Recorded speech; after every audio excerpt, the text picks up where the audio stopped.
Hello बच्चों, chapter है human health and diseases. आज हम की नोट्स रिवाइज करेंगे। अगर आपको पीडीएफ इस की नोट्स का चाहिए, आनंदमणि 001 टेलीग्राम पर आपको पीडीएफ प्रोवाइड हो जाएगा। आनंदमणि.com पर भी आप इस पीडीएफ को पा सकते हैं।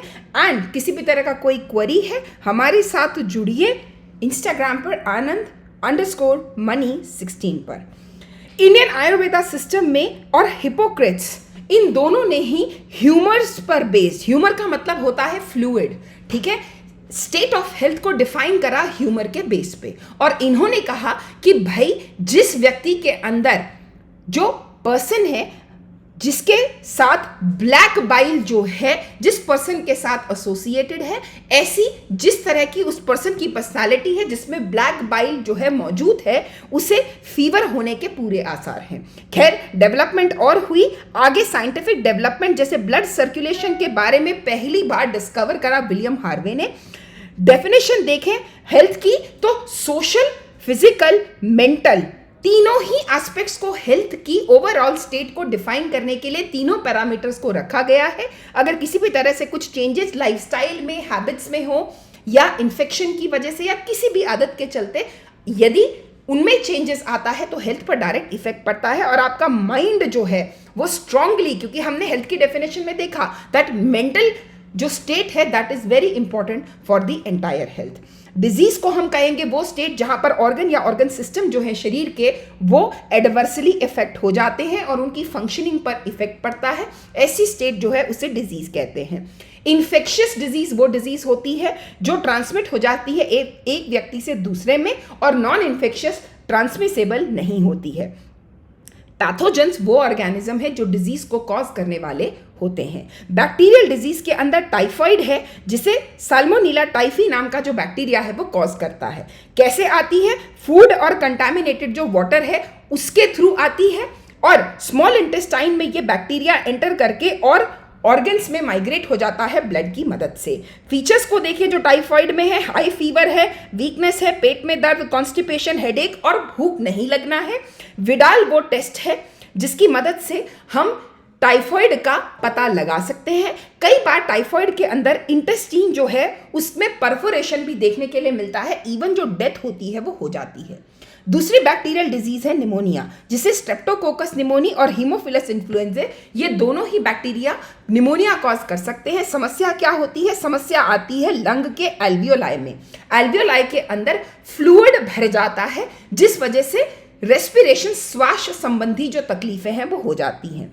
अगर किसी भी तरह का ड्रॉपलेट या एरोसॉल्स को इनहेल कर ले व्यक्ति, जो कि एक इन्फेक्टेड व्यक्ति से आ रहे हैं, एयरबॉर्न ट्रांसमिशन हो रहा है। साथ ही साथ अगर किसी इन्फेक्टेड व्यक्ति का जो प्रयोग किया हुआ बर्तन, कपड़ा या कोई ग्लास हो, तो उसके प्रयोग से भी ये जो ट्रांसमिशन है इस बैक्टीरिया का वो हो सकता है। रेस्पिरेशन से संबंधित तकलीफें, बुखार, कफ, खांसी, सरदर्द, बहुत सारी चीज़ों का, यहाँ तक कि फिंगर और जो लिप्स हैं वो तक ब्लू टर्न हो जाते हैं निमोनिया अफेक्टेड व्यक्ति में। वायरल डिजीज या वायरस से होने वाली डिजीज में पहली डिजीज है कॉमन डिजीज, जो कॉमन कोल्ड के नाम से राइनोवायरसिस इसे करते हैं। लंग में तकलीफ नहीं होती है, सिर्फ नोज और रेस्पिरेटरी पैसेज पर फर्क डालती है।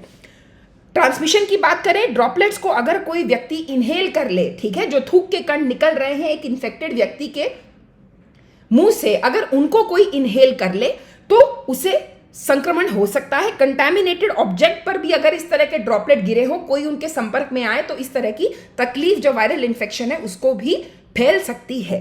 ठीक है, बात करें सिम्टम की, नेजल एरिया में कंजेशन है, डिस्चार्ज निकल रहा है नाक से, गला खराब है, कफ है, हेडेक है, व्यक्ति जो है उसको थकान है, 3 से 7 दिन तक करीबन ये लास्ट करता है। प्रोटोजोन जो प्रोटोजोआ डिजीज करते हैं, इसमें हम पढ़ेंगे प्लाज्मोडियम के बारे में जो कॉज करता है मलेरिया।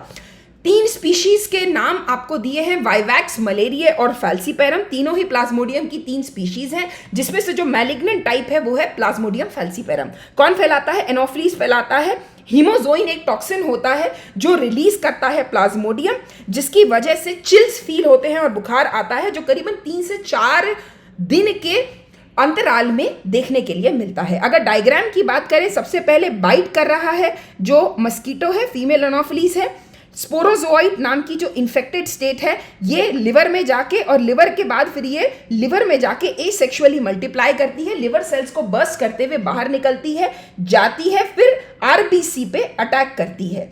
आरबीसी के अंदर अगेन एसेक्सुअल रिप्रोडक्शन देखने के लिए मिलता है। इस प्रक्रिया एसेक्सुअल रिप्रोडक्शन के दौरान भाई जब ये अपना पॉपुलेशन बढ़ा रही है, फाइनली आरबीसी को बर्स्ट करके ये बाहर निकलती है, ठीक है। जो प्लाज्मोडियम की एसेक्सुअल रिप्रोडक्शन जो आप यहां पर किसको देख रहे हैं, बेसिकली ये पैरासाइट जो स्पोरोजोइट है, ठीक है। अब गैमेटोसाइट्स जिन्हें हम गैमीट्स भी, फीमेल गैमीट्स और मेल गैमीट्स जो है वो इन्हीं आरबीसी के अंदर बन रहे हैं। फाइनली जब ये मस्कीटो क्या करती है, ये गैमेटोसाइट्स जो है वो इसको बेसिकली कहाँ प्रेजेंट है भाई, आरबीसी के अंदर है, ये ब्लड में प्रेजेंट है। अब क्या है, ये फीमेल एनोफिलीज जो है इन गैमेटोसाइट्स को लेके एक दूसरे व्यक्ति को बाइट करते हैं। Now what happens over here is कि यहां पर ये गैमेटोसाइट्स जो है ये आगे जाके भाई मेल और फीमेल गैमेटोसाइट से फर्टिलाइजेशन होता है। फर्दर क्या डेवलप होते हैं, न्यू स्पोरोजोइड्स जो कि इन्फेक्टिव स्टेट है ये डेवलप होती है मस्कीटो में, ठीक है। और उसकी गट से माइग्रेट होके कहाँ चली जाती है, सलाइवरी ग्लैंड्स में चली जाती है। तो जब ये किसी और व्यक्ति को बाइट करती है, फाइनली ये स्पोरोजोइड स्टेज उस व्यक्ति के अंदर चली जाती है, ठीक है। So this was all about Plasmodium. Amoebic dysentery या अमीबेसिस कॉज करता है एंटामीबा हिस्टोलिटिका, ठीक है। साथ ही मोड ऑफ ट्रांसमिशन देखें भाई, हाउस फ्लाइज जो है, ठीक है, ये एक मैकेनिकल कैरियर की तरह से ट्रांसमिट करती हैं। अगर पानी या फूड है जो कंटामिनेटेड है कुछ फीकल मैटर के साथ, जिसमें क्या प्रेजेंट है, ये पैरासाइट जो है प्रेजेंट है, तो ट्रांसमिशन ऐसे ही कंटामिनेटेड फूड और वाटर से हो सकता है। सिम्टम देखूं तो कॉन्स्टिपेशन, एब्डोमिनल पेन, क्रैम्प्स और स्टूल में बहुत सारा म्यूकस और ब्लड क्लॉट निकलना, इस तरह के सिम्टम्स अमीबियासिस में देखे जाते हैं। एस्केरियासिस एक तरह का हेलमिंथिक डिजीज है। एस्कैरिस कॉज करता है जो इंटेस्टाइन पे इंपैक्ट करता है, इंटेस्टिनल पैरासाइट है। अगर सॉइल, वाटर, वेजिटेबल या फ्रूट, इन पर फीकल मैटर जिसमें किसके पैरासाइट के एग प्रेजेंट है, अगर ये सारे जो फल, वेजिटेबल, सॉइल और वाटर है, अगर इन पर पैरासाइट के एग जो हैं वो जो बेसिकली फीकल के मैटर के अंदर थे, वो अगर इन पर, इनके सरफेस पर मौजूद हैं, तो वो ट्रांसमिशन का एक तरीका बन सकते हैं। जिस व्यक्ति को एस्केरियासिस हुआ है उसमें इंटरनल ब्लीडिंग, मसल्स में पेन, फीवर, एनीमिया और उसके इंटेस्टिनल पाथवे में कुछ ब्लॉकेज देखी जाती है। एलिफेंटाइटिस फ्लैरियासिस कॉज करने वाला वुचरेरिया बैनक्रॉफ्टी और वुचरेरिया मलई, ठीक है, कौन करता है, क्यूलेक्स मस्कीटो, जो फीमेल क्यूलेक्स मस्कीटो है उसकी बाइट से ट्रांसफर होता है। जिस व्यक्ति को फ्लैरियासिस होता है जनरली उसकी लिम्फेटिक वेसल्स के अंदर ये जो आपका एजेंट होता है फ्लैरियासिस का, वुचरेरिया, वो उसकी लिम्फेटिक वेसल के अंदर रहता है, जनरली जो लोअर लिम्ब का पार्ट है, ठीक है, लेग्स खास करके, ठीक है।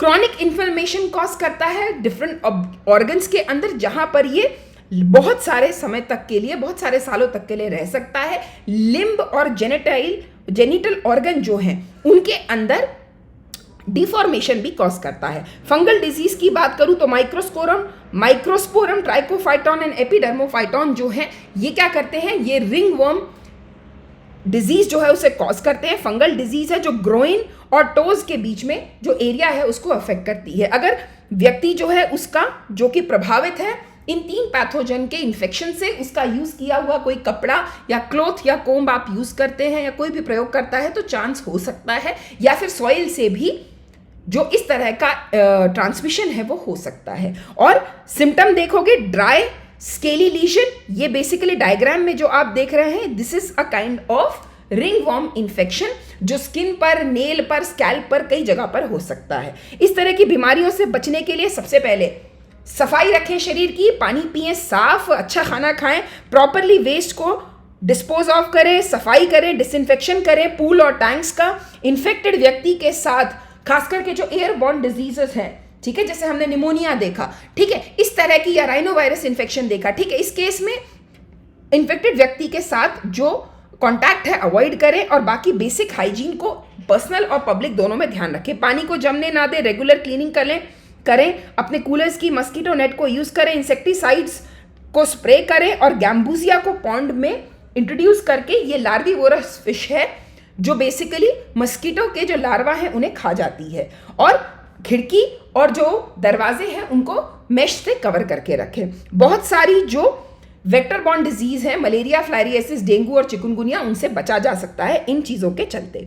इम्यून सिस्टम क्या है भाई? शरीर को इम्यूनिटी देने का काम इम्यून सिस्टम करता है। एलर्जिक रिएक्शन से और ऑटो इम्यून डिजीजेस में जो इम्यून रिस्पॉन्स है वो हमारा इम्यून सिस्टम देता है। यहां तक कि जो ट्रांसप्लांट होता है ऑर्गन का, एट दैट टाइम जो रिस्पॉन्ड करता है शरीर में वो इम्यून सिस्टम है। बहुत सारे सेल्स, एंटीबॉडी, टिश्यू इसका पार्ट है। ठीक है, लिम्फॉइड ऑर्गन को देखें। लिम्फॉइड ऑर्गन के अंदर प्राइमरी और सेकेंडरी दो तरह के लिम्फॉइड ऑर्गन होते हैं। प्राइमरी लिम्फॉइड ऑर्गन की बात करूं, ये वो जगह है जहां पर इमैच्योर सेल्स जो हैं वो पिक्चर में आ जाते हैं, जो कि कन्वर्ट होते हैं उन सेल्स में जो कि एंटीजन के आने पर क्या करते हैं, एंटीजन के साथ बेसिकली, ठीक है, they are going to fight. ठीक है, तो यहां पर प्राइमरी लिम्फॉइड ऑर्गन में ऐसे ही जो इमैच्योर लिम्फोसाइट है उनका डिफरेंशिएशन होता है एंटीजन सेंसिटिव सेल्स या लिम्फोसाइट के अंदर। क्या है मेरी primary lymphoid organ? Bone marrow है और साथ ही साथ मेरा थाइमस है। ठीक है, बोन मैरो जहां पर मेरे आरबीसीज बनते हैं, ब्लड सेल है, और थाइमस जो है it is important T lymphocyte के डेवलपमेंट के लिए। समय के साथ जैसे जैसे एज बढ़ती है थाइमस का साइज कम होता जाता है, जो काफी छोटा हो जाता है प्यूबर्टी पे पहुंचने तक। सेकेंडरी लिम्फॉइड ऑर्गन को देखें भाई, हमने क्या देखा प्राइमरी में कि मेरे लिम्फोसाइट जो कि इमैच्योर थे वो एंटीजन सेंसिटिव लिम्फोसाइट बने। अब बारी आ जाती है इन्हीं लिम्फोसाइट के माइग्रेशन की। इंपॉर्टेंट वर्ड है माइग्रेट। क्यों माइग्रेट करना है? क्योंकि इन्हें उस जगह लिम्फोसाइट को पहुंचना है जहां एंटीजन है। एंटीजन क्या है? फॉरेन बॉडी, उससे लड़ना है और वहां जाके प्रोलिफरेट होना है इफेक्टर सेल बनने के लिए। इफेक्टर सेल वो सेल होते हैं जो अपना फाइनल इफेक्ट, दैट इज अगर मेरा बी इफेक्टर बी सेल बना है तो वो एंटीबॉडी बनाएगा एंटीजन से लड़ने के लिए। ठीक है, अब इन सेकेंडरी लिम्फॉइड ऑर्गन्स के अंदर spleen, lymph node, tonsils, pair patches, malt और अपेंडिक्स आ जाते हैं। स्प्लीन को देखोगे बीन शेप्ड ऑर्गन है, फैगोसाइट लिम्फोसाइट दोनों होते हैं। क्या करता है? आरबीसी को के रिमूवल का काम करता है। ठीक है, और माइक्रो ऑर्गेनिजम्स, अगर किसी तरह का माइक्रो ब्लड में आ गया है उसे भी रिमूव करता है। ठीक है, रेजर्वॉयर जो है, ठीक है, डिस्ट्रक्शन ऑफ आरबीसी करेगा। सेकेंडली माइक्रो ऑर्गेनिजम्स को ब्लड से रिमूव करेगा और आरबीसी का रेजर्वॉयर है फीटस में। लिम्फ नोड लिम्फेटिक सिस्टम का इंपॉर्टेंट पार्ट है, एंटीजन को पकड़ लेगा। ठीक है, और फिर जब एंटीजन को पकड़ लेगा लिम्फ नोड के अंदर लिम्फोसाइट एक्टिवेटेड होकर के उस एंटीजन के अगेंस्ट इम्यून रिस्पॉन्स बनाएंगे। मॉल्ट को हम ओवरऑल शरीर के लिम्फॉइड टिश्यू का 50% पार्ट ये बनाता है। कहाँ प्रेजेंट है? यूरिनोजेनाइटल, रेस्पिरेटरी और डाइजेस्टिव ट्रैक्ट के अंदर प्रेजेंट है। अब हमारी इम्यूनिटी दो तरह की है, इनेट और अक्वायर्ड। लड़ने की क्षमता हमें प्रोवाइड करती है। इनबॉर्न इम्यूनिटी जो शरीर में पैदा होने के साथ ही मौजूद है, जो कि नॉन स्पेसिफिक होती है, उसको हम इनेट इम्यूनिटी कहते हैं। शरीर में फिजिकल बैरियर्स की फॉर्म में, जैसे स्किन है हमारी, वो फॉरेन बॉडी को आने नहीं देती, या फिर मेरे गैस्ट्रो इंटेस्टिनल ट्रैक्ट में और मेरे रेस्पिरेटरी ट्रैक्ट में ये माइक्रोब्स जो हैं उन्हें म्यूकस क्या करता है? ट्रैप कर लेता है। ये फिजिकल बैरियर है। ठीक है, गैस्ट्रिक HCl, सलाइवा, आंखों से निकलने वाले आंसू, ये फिजियोलॉजिकल बैरियर्स हैं। सेल की फॉर्म में जो बैरियर है वो है मेरे फैगोसाइट्स। ठीक है, फैगोसाइट्स, देन तुम्हारे पॉलीमॉर्फोन्यूक्लियर ल्यूकोसाइट्स हैं, देन मोनोसाइट्स हैं, नेचुरल किलर सेल्स हैं, मैक्रोफाजेस हैं। बहुत सारे सेल्स भी हमारी इनेट इम्यूनिटी के लिए मदद करते हैं। साइटोकाइन की बात करें तो बेसिकली वायरस इन्फेक्टेड सेल्स कुछ प्रोटीन्स को बनाते हैं जिन्हें हम कहते हैं इंटरफेरॉन, और ये क्या करते हैं? ये सिग्नल जनरेट करते हैं। कहाँ से निकलते हैं इंटरफेरॉन? जो हमारी वायरल अफेक्टेड सेल है उनसे निकलते हैं, और उनसे निकल के जो बगल के नॉन अफेक्टेड सेल्स हैं उन तक सिग्नल ले जाते हैं कि भाई वायरस का अटैक हो गया है, अब आप बचाएं फर्दर वायरस को फैलने से। ठीक है, तो कौन करते हैं ये काम? वायरस इन्फेक्टेड सेल से निकलने वाले इंटरफेरॉन। आ जाओ भाई एक्वायर्ड इम्यूनिटी में। एक्वायर्ड इम्यूनिटी हमें बर्थ के साथ नहीं मिलती है, और ये एक तरह की स्पेसिफिक इम्यूनिटी होती है जो हम अपने एंटायर जीवन के दौरान जनरेट करते हैं।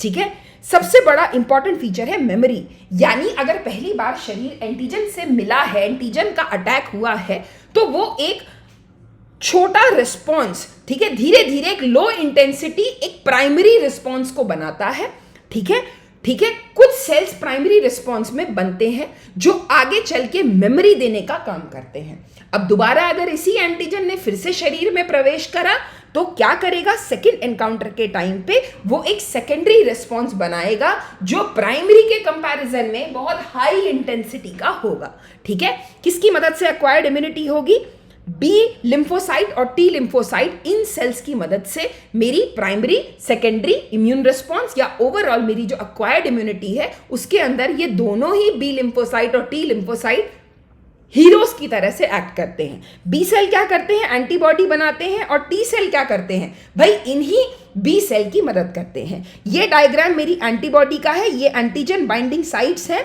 ये मेरा these are the 4 different chains that are present, 2 heavy 2 light, ठीक है।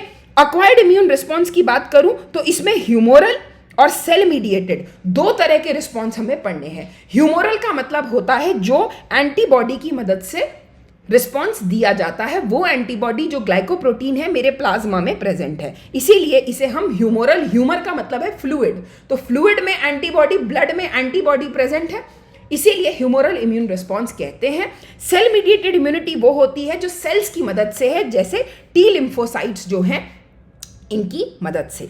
अब किसी व्यक्ति में अगर ग्राफ्ट रिजेक्शन देखने के लिए मिला है, ठीक है, ट्रांसप्लांटेशन के दौरान और ग्राफ्ट रिजेक्शन के दौरान किस तरह से बॉडी इम्यून रिस्पॉन्स जनरेट करती है, वो सेल मीडिएटेड रिस्पॉन्स की वजह से जनरेट करती है। इसीलिए ब्लड ग्रुपिंग बहुत ज़रूरी है, टिश्यू को मैच करना बहुत ज़रूरी है। किसी भी तरह के ग्राफ्ट को एक्सेप्टेंस के प्रोसेस के दौरान और किसी भी ऑर्गन के ट्रांसप्लांट के दौरान अगर किसी व्यक्ति में ग्राफ्ट या ट्रांसप्लांट हो रहा है तो उसे इम्यूनोसप्रेसेंट्स उसकी लाइफ के दौरान प्रयोग करने की सलाह दी जाती है। एक्टिव इम्यूनिटी, पैसिव इम्यूनिटी, 2 तरह से एक्वायर्ड इम्यूनिटी को हम डिवाइड करते हैं। भाई एक्वायर्ड इम्यूनिटी के अंदर अगर व्यक्ति जो है वो एंटीजन के साथ उसका एक्सपोजर हो, ठीक है, सपोज वैक्सीन में डेड एंटीजन है या लाइव एंटीजन है, भाई कोविड वायरस के साथ सपोज किसी ने इंटरैक्ट करा, ठीक है, तो उसके शरीर में एंटीबॉडीज बनेंगी, ठीक है, ये क्या है, ये एक्टिव इम्यूनिटी है। अब natural active, artificial active, natural वो है जब डायरेक्टली माइक्रोब के इंटरैक्शन में व्यक्ति आता है और उसे इन्फेक्शन होता है तो शरीर में जो इम्यूनिटी बनेगी रिस्पॉन्स में वो नेचुरल एक्टिव इम्यूनिटी है। आर्टिफिशियल के केस में जैसे सपोज वैक्सीनेशन दिया गया है जिसमें माइक्रोब्स को इंट्रोड्यूस किया गया, भाई माइक्रोब का कोई छोटा पार्ट है या इनएक्टिवेटेड मॉलिक्यूल माइक्रोब का डाला है, ठीक है, इस तरह से जो वैक्सीनेशन के थ्रू माइक्रोब का इंजेक्शन है, इनएक्टिवेटेड माइक्रोब का इंजेक्शन है या उसके किसी पार्ट का इंजेक्शन है, उसके रिस्पॉन्स में जो इम्यूनिटी बने वो आर्टिफिशियल एक्टिव इम्यूनिटी है। देन पैसिव इम्यूनिटी के केस में रेडीमेड एंटीबॉडी दे दी जाती है। भाई नेचुरल पैसिव में फीटस को मदर से आईजीजी का मिलना और जब मदर इन्फेंट को फीड कराती है तब कोलोस्ट्रम की फॉर्म में, कोलोस्ट्रम में जो आईजीए है वो बच्चे तक पहुंचना। आर्टिफिशियल पैसिव के केस में भाई जैसे एंटी टेटनस सीरम प्रोवाइड कराया जाता है जिसमें ऑलरेडी प्रीफॉर्म्ड जो एंटीबॉडी है वो प्रेजेंट है। मेमोरी के बेस पर इम्यून सिस्टम जो है वो हमारा वर्क करता है at the time of immunisation. Active immunisation vaccination के दौरान भाई क्या करते हैं, वैक्सीन में एंटीजन के किसी पार्ट को या इनएक्टिवेट करके एंटीजन को ही बॉडी में डाल देते हैं, एंटीबॉडी बनती है, ठीक है। लेकिन एक्चुअल इन्फेक्शन के दौरान क्या होता है भाई, एंटीबॉडी जो बनती है वो एंटीजन को न्यूट्रलाइज कर देती है। अब वैक्सीन की मदद से आप मेमोरी को जनरेट करते हो। वैक्सीन जैसे पोलियो, हेपेटाइटिस बी, डीपीटी, ये सारी वैक्सीन है। कई बार रिकॉम्बिनेंट डीएनए टेक्नोलॉजी की मदद से जैसे हेपेटाइटिस बी की वैक्सीन यीस्ट से बनाई गई है, इस टेक्निक को भी यूज किया जाता है। पैसिव में आप क्या करते हो, पैसिव इम्यूनाइजेशन में प्री फॉर्म्ड जो ऑलरेडी बनी हुई एंटीबॉडी है या एंटीटॉक्सिन्स है उनको इंट्रोड्यूस कर देते हो, जैसे इम्यूनाइजेशन अगेंस्ट टेटनस या स्नेक वेनम के अगेंस्ट जो एंटी स्नेक वेनम है जो दिया जाता है। एलर्जी क्या है, अगर शरीर में किसी तरह के कोई एंटीजन जो कि एनवायरनमेंट में प्रेजेंट है, अगर शरीर में उनके अगेंस्ट कुछ इम्यून रिएक्शन जनरेट हो जाए उसे एलर्जी कहते हैं। एलर्जन क्या करते हैं, एलर्जी करते हैं, जैसे डस्ट है, पोलन है, एंटीबॉडी जो एलर्जी के केस में बनती है आईजीई कहते हैं। मास्ट सेल वो सेल हैं जो एलर्जी के दौरान हिस्टामिन और सेरोटोनिन बनाते हैं। भाई स्नीज करना, आंखों में पानी आना, नाक बहना, सांस लेने में तकलीफ होना, रैशेज, ये सारी चीजें एलर्जी में देखने के लिए मिलती हैं। अभी तक कारण हमें पता नहीं है। ट्रीटमेंट के लिए आप एंटीहिस्टामिन या फिर जो आप प्रयोग कर सकते हैं या व्यक्ति जो है प्रयोग में ला सकता है एड्रेनालिन, स्टेरॉइड, इस तरह के, ये क्या करते हैं, आराम देने में एलर्जिक रिएक्शन से मदद करते हैं। अस्थमा एक तरह का एलर्जिक रेस्पिरेटरी डिजीज है जो एलर्जी की वजह से कॉज होती है, और मॉडर्न लाइफस्टाइल ने इम्यूनिटी को हमारे काफ़ी कम कर दिया है ताकि एलर्जन जो है उनके रिएक्शंस जो हैं वो ज़्यादा शरीर में डेवलप हो पाए। ऑटो इम्यूनिटी में कई बार शरीर के अपने ही सेल एंटीजन की तरह से बिहेव करते हैं एंड एक सीवियर इम्यून रिस्पॉन्स उनके केस में डेवलप होता है। Graves disease, myasthenia gravis, rheumatoid arthritis, ये क्या है, ये ऑटो इम्यून डिजीज के एग्जाम्पल हैं। एड्स, अक्वायर्ड इम्यूनोडेफिशिएंसी सिंड्रोम, भाई एचआईवी की वजह से होता है, जो रेट्रोवायरस है, पहली बार अमेरिका में खोजा गया। सेक्सुअल कॉन्टैक्ट, ट्रांसफ्यूशन, अगर कंटामिनेटेड ब्लड का हो, इन्फेक्टेड नीडल्स या फिर इन्फेक्टेड मदर से उसके बच्चे, ये 4 तरीके हैं किस तक के वायरस की एंट्री के। हाई रिस्क में वो लोग हैं जिनके मल्टीपल सेक्सुअल पार्टनर्स हैं, आईवी ड्रग यूजर्स और ड्रग एडिक्ट्स जो हैं, बच्चे जो इन्फेक्टेड मदर को बॉर्न है, या फिर इन्फेक्टेड ब्लड ट्रांसफ्यूशन जो है जिनमें देखने के लिए देखा गया है। ठीक है, किसी भी तरह के फिजिकल टच से नहीं होता है। ये जो रेट्रोवायरस है एंट्री करता है शरीर में, ठीक है, व्यक्ति के एनिमल सेल को इन्फेक्ट करता है, सेल के अंदर एंट्री लेता है, वहां पर क्या है, ये आरएनए डीएनए में कन्वर्ट होता है रिवर्स ट्रांसक्रिप्टेज की मदद से, होस्ट जीनोम में इनकॉर्पोरेट होके फाइनली नए विरियॉन्स को जन्म देने में सक्षम होता है। ठीक है, अलग अलग लोगों में फीचर्स अलग अलग समय पर देखे गए हैं। एचआईवी शरीर में एंटर करके मैक्रोफाजेस को अफेक्ट करता है, इसके पास प्रेजेंस है रिवर्स ट्रांसक्रिप्टेज की, वायरल डीएनए होस्ट डीएनए में जाता है। फाइनली इन्फेक्टेड सेल्स जो हैं ये हेल्पर टी सेल्स पे एक्ट करते हैं और उनको डिस्ट्रॉय करते हैं, प्रोजेनी वायरस जनरेट करते हैं और हेल्पर टी सेल्स को डिक्रीज करके इम्यूनिटी को कम कर देते हैं। एलाइजा वो टेस्ट है जो कि डायग्नोसिस में मदद करता है। कई बार इम्यूनिटी कम होने की वजह से माइकोबैक्टीरियम, फंगल इन्फेक्शन, कुछ टॉक्सोप्लाज्मा से होने वाले इन्फेक्शन भी ऐसे व्यक्ति में देखे गए हैं। एंटीवायरल ड्रग जो है वो पार्शियली इफेक्टिव है, पेशेंट की उम्र को बढ़ा सकती हैं। एजुकेट करना लोगों के एड्स के बारे में, और बहुत सारा काम WHO और बहुत से NGOs की तरफ से किया गया है जिन्होंने बहुत सारे स्टेप्स लेकर के किसको, एड्स की प्रिवेंशन को, एड्स के बारे में लोगों की जानकारी जो है वो बढ़ाई है।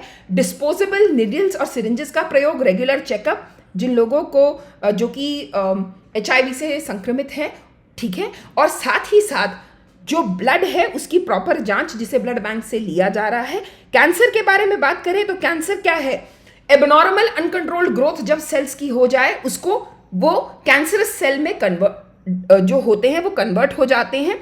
ट्यूमर है जब इन्हीं सेल्स का एक मास बन जाए जो अनकंट्रोल तरीके से ग्रो करे। ठीक है, कॉन्टैक्ट इनहिबिशन यानी 2 सेल्स जब आपस में कॉन्टैक्ट में आए, ठीक है, तो वो ग्रोथ को इनहिबिट करते हैं। ठीक है, तो contact with other cells inhibits their uncontrolled growth. इस तरह का कॉन्टैक्ट इनहिबिशन कैंसर सेल्स के पास नहीं होता है, ये उनका एक फीचर है। बिनाइन ट्यूमर, जहां पर ये ट्यूमर प्रेजेंट है, जहां ये डेवलप होता है, ये वहीं पर रहता है और पार्ट में स्प्रेड नहीं होता है। लेकिन मैलिग्नेंट ट्यूमर के केस में ये आसपास के टिश्यू को तो पहुंचाता है नुकसान, बहुत रैपिडली डेवलप होता है। ठीक है, और बहुत सारे न्यूट्रिएंट्स को कंज्यूम करता है। Metastasis is the process where cell जो है ट्यूमर से अलग होके it moves to different part in the body ताकि वहां ट्यूमर का फॉर्मेशन कर सके ब्लड के वाया फ्लो करते हुए। X-rays, gamma rays, non ionising radiation ये फिजिकल एजेंट हैं या कार्सिनोजेन है जो कैंसर कॉज करते हैं। ऐसे ही टोबैको का smoke, vinyl chloride, caffeine, nicotine, mustard gas, ये वो केमिकल एजेंट है जो कैंसर कर सकते हैं। बायोलॉजिकल एजेंट में कुछ वायरसेस हैं, ऑन्कोजेनिक वायरसेस हैं। ठीक है, इनके पास जीन्स होते हैं जो कि क्या होते हैं, ऑन्कोजेनिक जीन्स जो है वो प्रेजेंट होते हैं।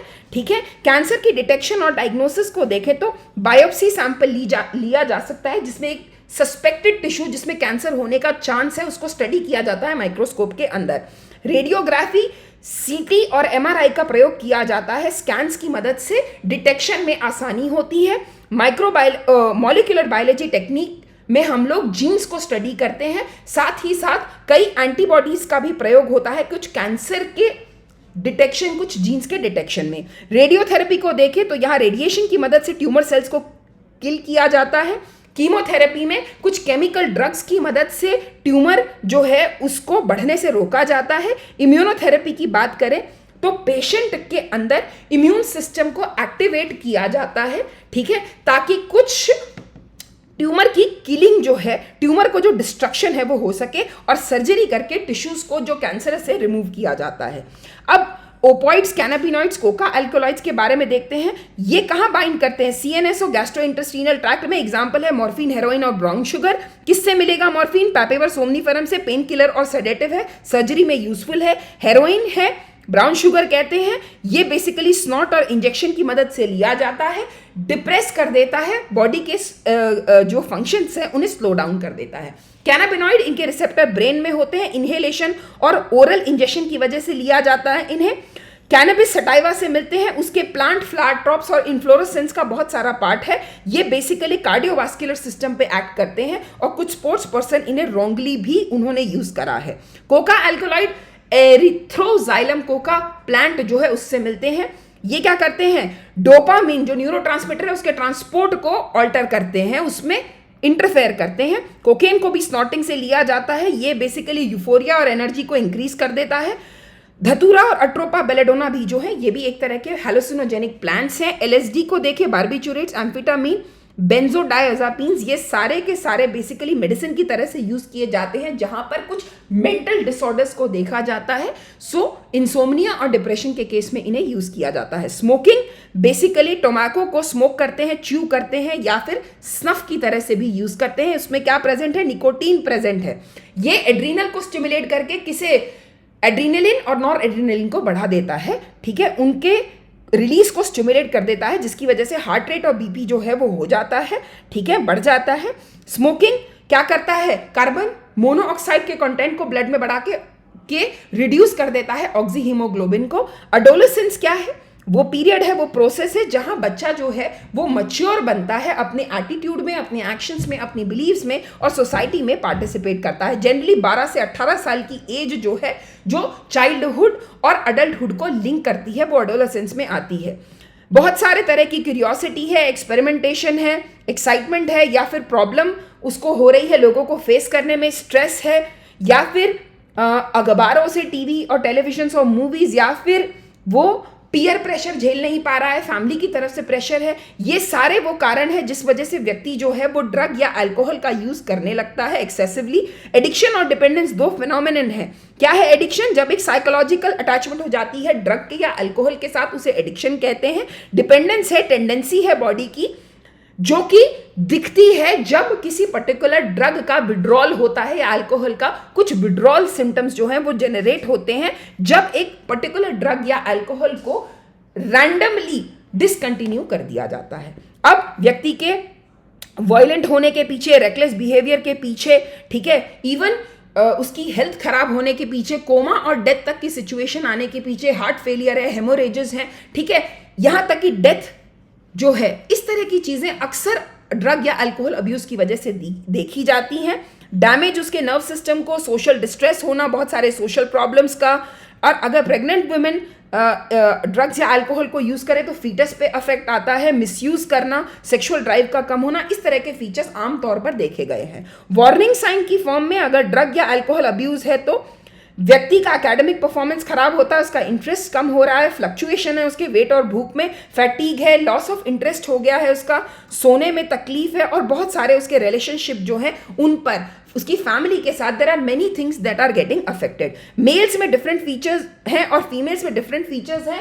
एनाबॉलिक स्टेरॉइड यूज के साइड इफेक्ट्स की फॉर्म में मेल्स में एक्ने, एग्रेसिवनेस बढ़ना, स्पर्म कम होना, ब्रेस्ट एनलार्जमेंट होना, kidney liver dysfunction, premature baldness हो जाना। फीमेल के केस में deepening of voice, masculinization, aggressive हो जाना, मेंस्ट्रुअल साइकिल का बिगड़ जाना, और दोनों के अंदर बहुत सारे डिफरेंट फीचर्स देखे गए हैं। किसी तरह का पीयर प्रेशर अवॉइड किया जाए। एजुकेशन, पेरेंट्स की और पीयर्स की मदद से डेंजर साइंस को पहचान के प्रोफेशनल मेडिकल हेल्प लेके साइकोलॉजिस्ट, साइकियाट्रिस्ट की इस तरह की प्रॉब्लम से बचा जा सकता है। Okay, with this we end with this chapter. Thank you very much.